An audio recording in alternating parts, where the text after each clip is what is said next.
Welcome. It's another podcast from cheapwinefinder.com. I'm Domain Dave. What we do is we write up 3 times a week a value-priced wine, and when we're done writing the review, we plug in the microphone, and well, here we are. And what we have today is a wine from Costco, which is the largest wine retailer in the country. I wouldn't figure that would be, but it is. And this is the Lucia Victoria Reserva Rioja 2018. It is $8.89 at Costco. And a quick check of the web showed this thing selling for $15 to $16 elsewhere. This is a 2018 wine, so it's got some age. It's a Reserva Rioja, which is in Spain, close to the French border, not too far. Specialized in Tempranillo wines. There's 3 different areas. This is from Rioja Alta, which is the highest and the coolest region, and some people say it's the most elegant of them. So this is a good thing to know. And the bottle has all sorts of non-removable things showing this is a guarantee and this is a wine from Rioja. And Rioja has a bunch of different regulations. The first one is the classification is aging. And if you see Rioja on the bottle, just Rioja, nothing else, that there is no aging regulations. And then if you see Crianza, that's 1 year in oak and at least 6 months in the bottle. And this is a Reserva, and this is 3 years aging, and 2 of which happen to be in oak, and like 1 could be in the bottle or whatever. This one has 24 months in French and American oak barrels. And then there's a Grand Reserva, which is 5 years in oak, and those are, they're well-aged wines. And typically speaking, in the value price category, you're going to find Crianzas, which are really nice because they've got a little bit of oak aging to them. They got a little bit of good structure to them, but they're still young and alive. So to get a Reserva for under $10 is kind of cool. I mean, you don't find that all the time. I mean, it's one of the things about Costco. I mean, this wine got 91 points from James Suckling, who was the #1 wine reviewer in the country, in the world, really. And he gave it above 90 points, and you can get it for less than $9. I'm going to take a sip.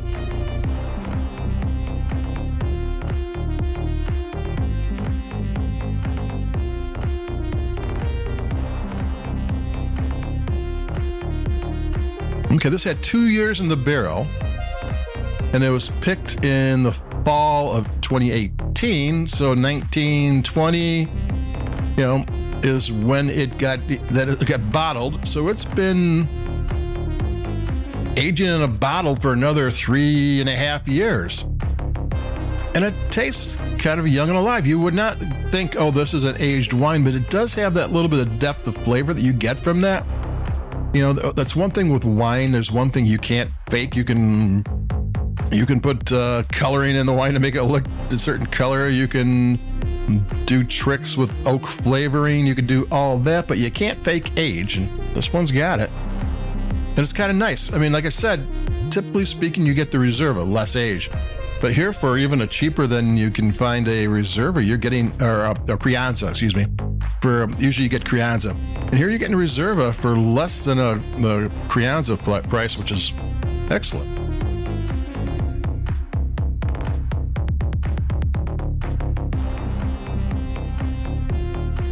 The only thing I can tell or look at by the wine that I think it's a aged wine is the coloring starting to kind of mellow out a little bit. It doesn't have that as much of a vibrant color, but it's not to say it's not a vibrant color. Just if I'm looking for something to make this an older wine, that's about it. Because it tastes great. I think I just took my 3rd sip. If you're not into Rioja, you should be.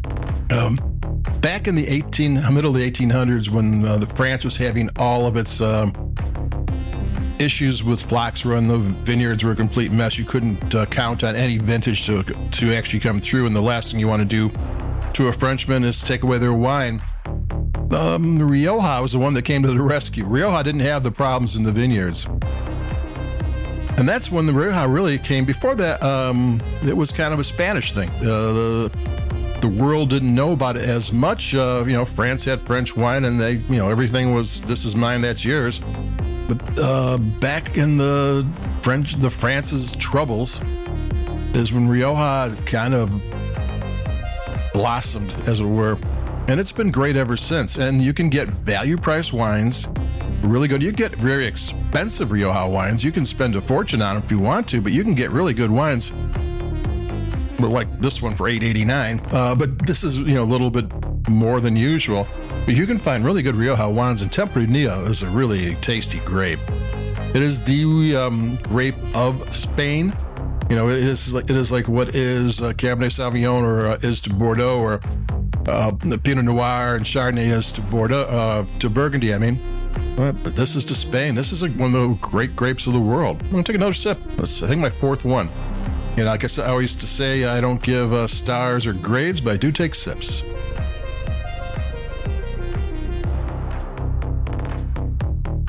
It's a very nice, well-made, delicious wine. Hey, did I tell you I got it for $8.89? Yeah, well, I did. So that's all you need to know about it. Do you want a really nice wine with some age, which you don't normally get in this price range? And it's there. And it's from Costco, and you can get, multiples. At this price, you might, if you like it, you might want to go back and get more, because I think it's just a special deal. So that's it for me, Domain Dave, cheapwinefighter.com. Like us where you like your podcasts. We got more wines coming like we always do. We try to do 3 a week, and that's it for me. Stay warm or cool and keep it cheap. Adios. Bye-bye.